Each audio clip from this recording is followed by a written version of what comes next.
순간은 우리의 삶에서 햇빛이 비치는 나의 운명을 바꿀 수 있는 그 귀중한 시간을 내가 알려는 노력인 것입니다. 순간은 흘러가는 시간을 가로막고 그 시간을 내 삶의 운명에 중요한 한 도약의 단계로 만들려는 그런 의지가 담긴 것입니다. 순간을 포착하는 자가 자신의 인생을 도약시킬 수가 있습니다. 자신의 운명을 바꿀 수가 있습니다. 이 순간에 관련된 명화 하나가 있습니다. 이탈리아 최고의 화가라고 할 수 있는 카라바지오가 그린 1601년 작품입니다. 엠마오로 가는 두 제자에 관한 그림입니다. 이 그림의 제목은 엠마오에서의 저녁 식사입니다. 복음서 가운데 누가복음 24장에만 등장하는 부활 후 충격적인 사건에 관한 그림입니다. 엠마오로 가는 두 제자가 있었습니다.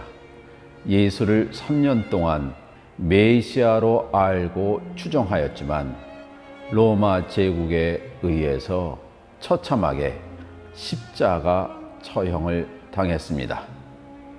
이제 예루살렘에서 자신의 고향 엠마오로 처량하게 걷고 있었습니다.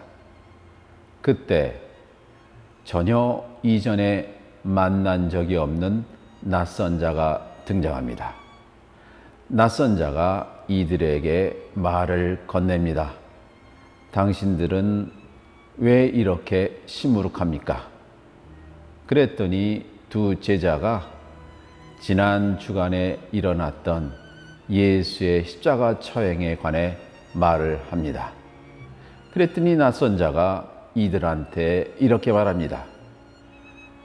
구약 시대의 예언자들이 바로 메시아는 고통을 당하고 3일 후에 부활한다는 것을 이미 말하지 않았습니까? 두 제자는 이 낯선 자의 말을 듣고 마음이 뜨거워졌습니다. 해가 뉘엿뉘엿 지고 자신의 고향으로 다가왔을 때 이 낯선 자의 처지를 생각했습니다.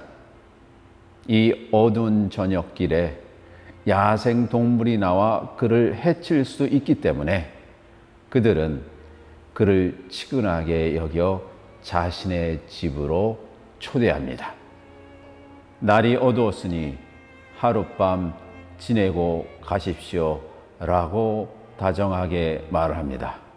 낯선 자는 이들이 차려준 식탁에 앉았습니다. 그리고 구약 성서에서 등장한 메시아가 누구인지 말하기 시작합니다. 메시아는 세상에 와서 고통을 당하여만 한다고 말을 합니다. 그 순간에 기적이 일어납니다. 오후 내내 자신들과 동행했던 이 낯선 자가 바로 예수였다는 사실을 깨닫게 됩니다. 카라바지오는 이 충격적인 순간을 그렸습니다. 그림의 오른편에 있는 제자의 이름이 글로바입니다.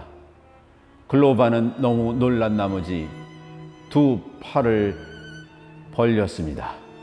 가슴에는 자신이 순례자라는 상징을 하는 조개를 달았습니다. 왼편에 있는 제자는 이 순간에 너무 놀라 의자를 앞으로 당기면서 자신의 팔꿈치에 있는 옷이 찢어지게 되었습니다. 그리고 자신이 봤던 그 낯선 자가 바로 예수라는 사실을 포착하게 됩니다. 예수는 이 제자들에게 강복을 하고 있습니다. 그들이 마련해 준 빵을 축복하고 손에는 무엇인가를 들었습니다. 마치 최후의 만찬에 포도주를 든 모습입니다. 그의 얼굴은 한없이 무심합니다. 이들은 자신들이 내내 같이 있었던 그 사람이 메시아라는 것을 깨닫습니다. 누가복음에서는 이 순간에 신기한 현상이 일어났다고 기록하고 있습니다. 부활한 예수가 그 순간에 사라져 버린 것입니다. 그래서 이 그림에서도 두 제자의 시선들이 허공을 바라보고 있습니다. 낯선 자가 부활한 예수라는 것을 깨닫고 그것을 확인하는 순간 부활한 예수는 사라진 것입니다. 누가 부활한 예수입니까? 누가 메시아입니까?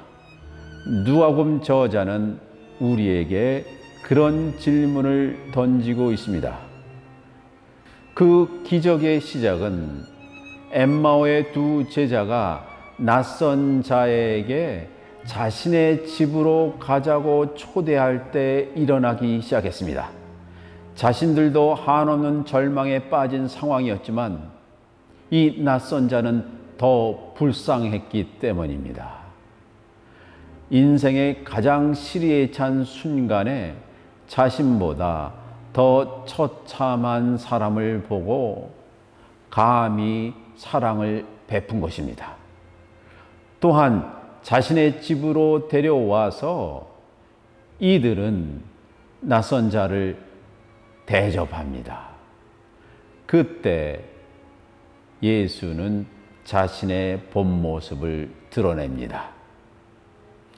우리에게 낯선 자는 누구입니까?